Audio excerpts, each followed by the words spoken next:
Hello guys and gals, and welcome to another episode of My Favorite Builds. Today we're going to be going over another one of my favorite builds, and this is a very strange one that I created a while ago, and has actually seen some significant increases in its damage output with the next hit delay changes, and this is my Weird Wolf Hurricane Gilbert. It's a hurricane wolf, basically. And how does this hurricane wolf work? Let's go over it together, and then I'll show you some practical examples of how he works in the field.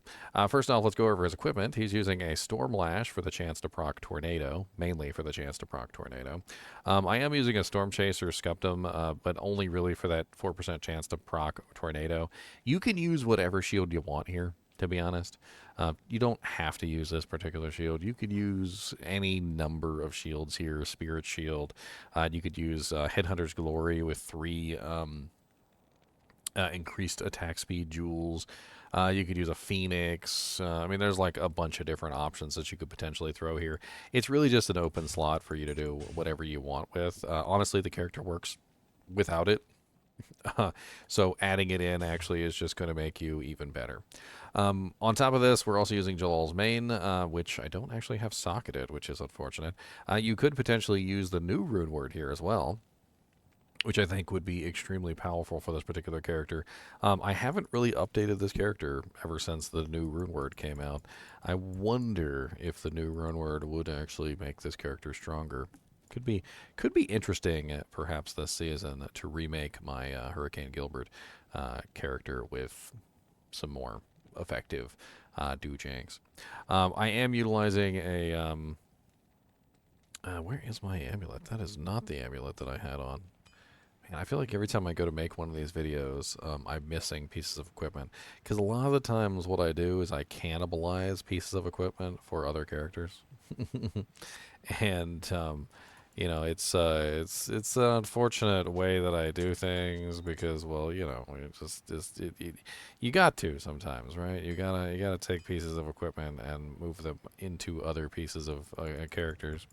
A good option here would be something that increases attack speed. My guess would be High Lords would probably be a really good choice here for the Deadly Strike, the increased attack speed. Or, for instance, you could just go with Mara's for more resistances and plus the skills. I mean, this amulet's not exactly a terrible one with the massive amount of resistances that it offers. 55% cold and 18% all res with life and whatnot, but there's definitely better options.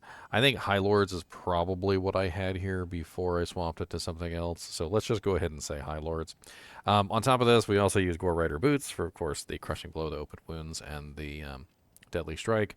The Carrion Winds are our 2 main rings. This is very important for the build so that we have our really high chance to proc Twisters. This gives us even more Twister procs. We're also using the Rain Armor for another chance to proc Twisters, as well as the percent chance to proc Cyclone Armor. And this is one of the reasons why we're definitely still building Cyclone Armor here, because the synergies, believe it or not, for Cyclone Armor, which are Twister, Tornado, and Hurricane, which we've built to maximum, will still affect the level to 15 Cyclone Armor that you get from Rain, which means that every single time Rain procs Cyclone Armor, it's going to be a really beefed up version of level 15 Cyclone Armor. It won't be the level 26 that you have that you can cast, but it will, however, be a fully synergized level 15 Cyclone Armor, which is still really powerful.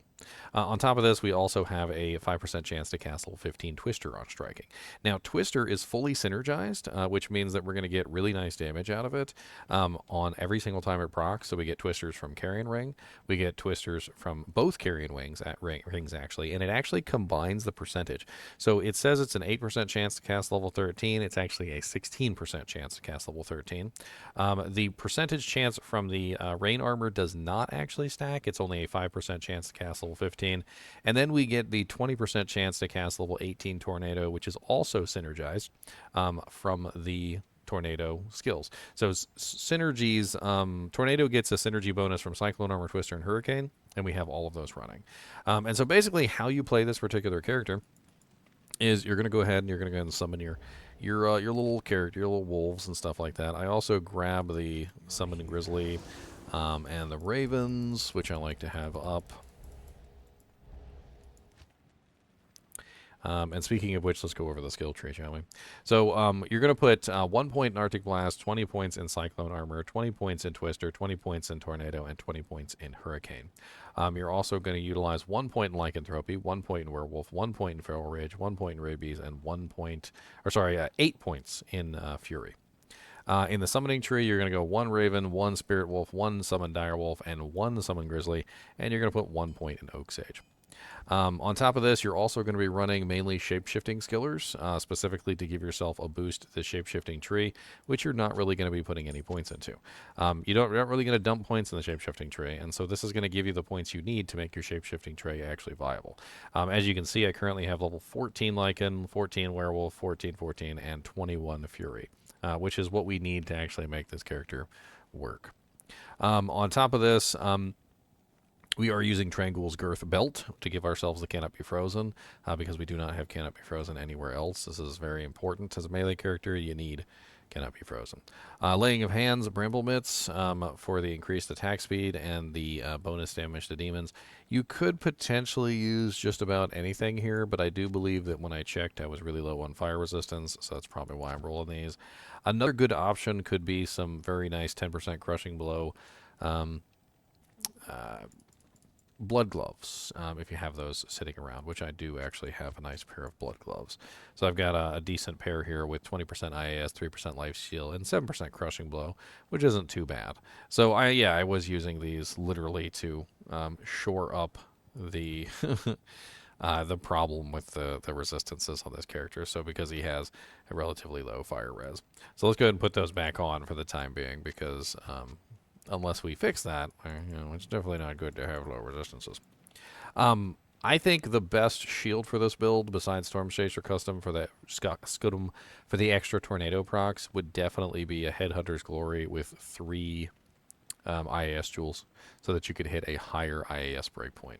Now, there is a secondary weapon that I like to use on this particular character besides the Stormlash, and that is the Windhammer Ogre Ball, Ethereal and Zotted, which is a very, very effective weapon for this particular character. And I'll be demonstrating both of these in just a bit, but this one is... I really like the way that this one hits. It also has a 33% chance to cast level 22 Twister on striking, which means we get tons and tons and tons of Twisters coming out constantly. Now, the added benefit of having tons and tons of Twisters coming out constantly is that we have a amazing amount of stun potential constantly proccing on the targets at all times. And I'll demonstrate this in a little bit, but essentially what we're doing is the Twister ability has a 0.4 stun length, and we can essentially spam Twisters constantly. So let's go out and actually demonstrate this character, and we'll play around with some of the ways that this character works. So first off, let's demonstrate the Stormlash portion of this build, which is with the shield, of course. So let's go ahead and grab our Werewolf form and our Hurricane, which we're always going to have up while we're running. You want to always make sure that Hurricane is up while you're running your character. And basically how it works is the character has pretty high physical damage and also has very nice Twister procs, which constantly come out. The Twisters are a little bit hard to see, in my opinion, from when you're actually attacking. In the old version of the game, they're a little bit easier to see. And let me see if I can show you. See, they're definitely a lot more visible in the older version of the game to see the Twisters coming out constantly. And the Windhammer Ogre Maul spams them like a beast. Let's switch to the Windhammer Ogre Maul. And you're going to see the Twisters just coming out massively all the time. Every single time we're striking, pretty much, we're getting Twisters popping out. And the Twisters do a pretty decent amount of damage. Now, ever since the next hit delay changes, because of the way that the Twisters actually function, you actually get even more damage than you used to have in the past. And, oh wow, what's going on right now? My character disappeared from existence.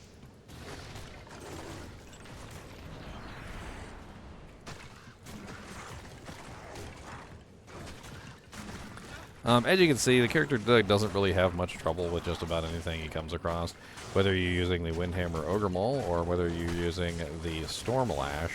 You can get pretty decent damage on most targets that you come across due to the fact that you just have a pretty decent amount of physical. you have a pretty decent amount of, well, also physical is the tornado and the twisters, and then on top of that, you also have the hurricane running the entire time while you're running around. So you're basically utilizing the fully leveled up level 26 hurricane to dish out nice amounts of cold damage to all the targets nearby. The twisters are stunning everything constantly with little micro stuns. And on top of that, you're also getting the tornadoes themselves coming from the Stormlash. Now, as for stats, depending on how you set this character up, whether you go the Stormlash route or whether you go the Windhammer Ogre Maul route, there are two different ways that you could potentially do this. The Windhammer Ogre Maul has a lot of strength requirement, which does unfortunately reduce my overall HP, which is unfortunate. I only have 2,469 HP. I did have to dump 165 base strength points into strength to make the Windhammer Ogre Maul equipable. With the ethereal version, it is a little bit better, though, so you definitely want to go for the ethereal version. However, if you don't use that, you don't really need that much strength, and you can definitely get away with a much lower strength value and a much higher vitality. Accuracy is also an issue here, so if you do end up going with the Stormlash version, I would recommend going with higher dexterity in general. I wouldn't really recommend going with maximum block, though, with this build, because block doesn't really work very effectively on the werewolf and werebear druids. It's not really all that great. In fact, you're probably better off not going with that. Crushing blow-wise, the Windhammer Ogre Maul is better with the 50% CB, which gives you a total with this particular build of 65% crushing blow with the boots. Stormlash has only 33% CB, but it does also have static field, which is very effective, and it has a 48% chance of crushing blow with the 15% chance of level 10 static field, which is very nice.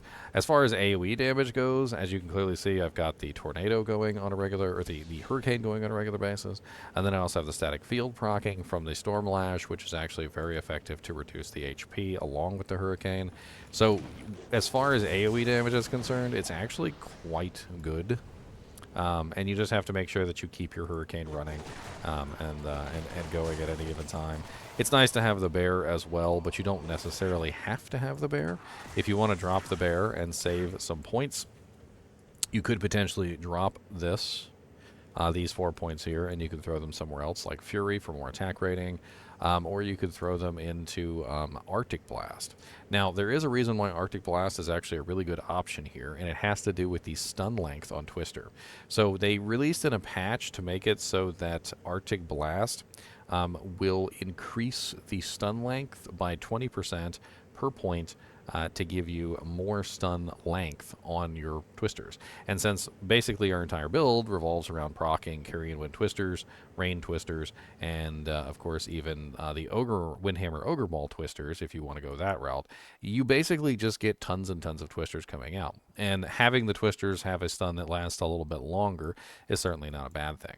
Overall, the build is an extremely fun build. One of the main issues that it has is attack rating, which you will have to fix. I do believe, I can't remember. I'm using Blessed Aim, right?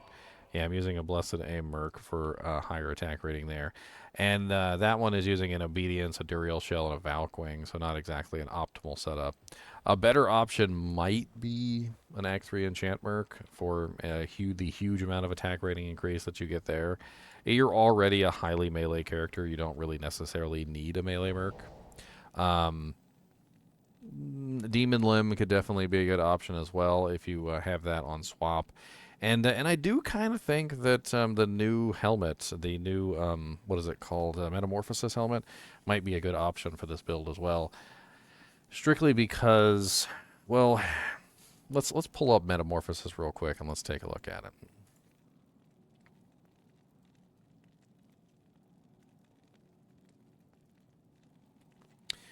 Boop. All right, so here we go. Metamorphosis, Rune Word. So Metamorphosis has the when the werewolf strikes, grant mark for 1 in 8 seconds, which is the 30% bonus to attack speed and the increased life. Unfortunately, though, you wouldn't be able to get the werebear unless you put a point in the werebear, which is the attack speed and the physical damage reduction. However, you do get the 25% chance of crushing blow and the +5 shapeshifting skills, which is very effective. The plus skills doesn't really do you much good over here on this side. Because the only thing that your plus skills is really going to help you with is the hurricane damage, and your cyclone armor value. Because you're not straight casting Twister and you're not straight casting Tornado, and the only skill that you're really straight casting is hurricane. And even cyclone armor, you don't really have to straight cast it as long as you're wearing the rain armor, which gives you the free cast of cyclone armor so that it stays up constantly. So the plus to skills for all only really helps hurricane, whereas the plus to skills to the werewolf side or to the shapeshifting side is going to help you a lot more. It's going to give you more life, it's going to give you more duration and more attack rating and more attack speed on your werewolf form, as well as more attack rating on your fury ability as well. So metamorphosis and the additional crushing blow involved might actually be superior, I think, to the others. I don't I think we'd lose a little bit of resistances. We also gain cannot be frozen, though, which, because it's got a chamber in it, that's right. Which means that we could potentially drop our Trangul's belt, and then we could put in something like, well, I mean, we could put in any number of things. You could throw in a string of ears. You could throw in the really nice, I think string of ears might be the best option, actually. The damage reduction combined with the life leech. I think, yeah, probably string of ears here instead. And then that would actually be pretty decent swapping from those two. So throwing in the Metamorphosis helmet here and then grabbing the string of ears here would give us +5 to shapeshifting, and then we'd get our 15% physical damage reduction as well. Or you could also go with Nosferatu's coil for a bit more increased attack speed. Obviously, the entire purpose of this is to proc the effects, and if you're not procking the effects, then you're not getting the damage output. So attacking as fast as you possibly can is definitely going to be useful. I wonder if we have...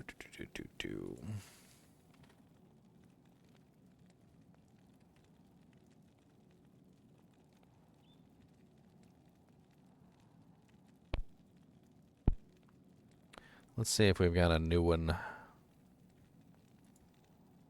I think this one calculates werewolf speed for the new calculator, right? All right, so let's run the calculations real quick, and let's see how much we need to hit our cap. So we currently have level 14, but if we were utilizing the new helmet, we would get level 15, right? So we'd get 15. So 15 werewolf level. We're druid, we're werewolf. No fanaticism, no burst of speed. Which is something that we could throw in. We could also throw in the burst of speed proc from a swap weapon. We're using a Scourge.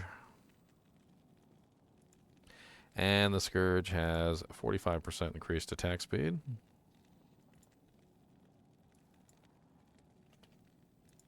Off weapon IAS, we have 20. And that's it. We definitely need more. But let's go ahead and put that in for right now. Now, let's assume that we switch to a Headhunter's Glory, which is 15, 15, 15, so that's 45% increased attack speed. So 50, 65%. That'll bring us to 65%. And then we could also throw in a Nosferatu's Coil, which Nos Coil D2R, what is that? I think that's 10, or is it? Yeah, it's 10. So we get an extra 10 from that, so that'll bring us up to 75. So we would need a pretty large amount to hit the higher breakpoint with Fury. I think we're already there with 65. Let's go down to 63. Okay, so with 64, without the Nas, with just the Headhunter's Glory, we are sitting at the 544623 breakpoint, which is pretty good. Now, if we're utilizing this weapon instead, which is the Windhammer Ogre Maul, the Windhammer Ogre Maul actually does better. So if you type in the Ogre Maul here, and the Ogre Maul has 60% increased attack speed on it. and then we put in our measly 20% that we currently have, you'll see that we're already sitting at 54447. And with just a meager amount of more attack speed here, we could potentially get, like if for instance we threw in another 10, I don't think that's going to be enough, but yeah. We do get the increased attack speed from the Metamorphosis helmet though, which I think I totally just like forgot about. Oh no, that's the werebear form, so 25% from the werebear form. So we'd have to switch to werebear form and attack once to get that, which we're not going to do. But for with just 32%, we can hit the 5446, which is 23 frames per attack. I mean, we're not going to get like ridiculously fast, but the Windhammer is definitely going to be faster than the Stormlash in most scenarios. I do think that it looks like the Headhunter with 15% res or IAS jewels is probably the best play here. Because looking at the Stormlash again, let's go back to our Scourge. And then throw in our 20. So with Fury, we are looking at, we want to hit that 64. That's what we're looking at right there. So we want that 544623, which we're not hitting. So to get that, we need another, what, 45? So 45, 55, 65, and then that brings us right there. So the Headhunter's Glory with the 15% IAS jewels would bring us up just enough to hit our next breakpoint, and then we'd throw in, we could just throw in the String of Ears here would probably be a good choice in replacement with the Fanaticism here. All in all, though, the build is a very fun build. It's a very interesting off-meta build that you can play around with, and just have fun murdering everything. I mean, you've got cold damage, you've got physical damage, you've got more physical damage. Having, of course, some way to break physical resistance would definitely be helpful. So you could, of course, go with instead of a Act 3 Merc, or the way I currently have it set up, you could go with one that spams Decrepify as an option. It's also a way that you could potentially go. But you do have another element. You do have your cold damage coming from Hurricane, which is certainly not terrible to help try and deal with some of this, as well as the lightning damage from Stormlash and the static field to help you a little bit as well. So it does work out quite well for just about anything that you fight. I mean, let's just pick a random area like, let's go where some physical immunes are. How about that? Hold on, let's go to Arcane Sanctuary. Alright, let's go ahead and pop up all our doojigs here. We're using the Stormlash, because the Stormlash has the better damage versus the physical immunes. And as you can clearly see, I can still pretty much just demolish the physical immunes as well. The lightning damage combined with the cold damage combined with the other things that are going on the character pretty much just allow me to kind of like burn through. Even this monster that's immune to physical and cold, I'm still dishing out a decent enough amount of cold damage that I can pretty much still take them out with no problem. And of course, whenever you encounter monsters that are not cold resistant, some nice Natalias there, you're just going to like rip right through most of the monsters in the game. I mean, as you can clearly see, those were champions in hell, and I just like absolutely demolished them. The combination of everything going on in this character just makes for a very fun character to roll through the game with. It's a very safe character too because of all the little micro stuns that you constantly apply. You really have to play around with the character to kind of feel it, but as you attack, you get all these little twisters, and all these little twisters are constantly dishing out massive amounts of stuns for you, so that you don't necessarily have to worry about, everything that's going on.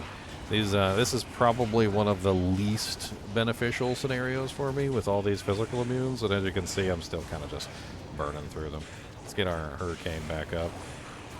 Ever since they enabled it so that you could cast your Hurricane while you're in werewolf form, as well as, of course, your Cyclone armor, it's been very, very nice for this particular character, because before I had to actually downshift, cast, upshift, and it was a big pain in the butt. And now that they've made it so that you can cast Hurricane and Cyclone armor while in werewolf and werebear form, this build is really starting to shine. Anyway, as always, I do hope you enjoy these little videos going over some of my more favorite builds. And as always, keep watching.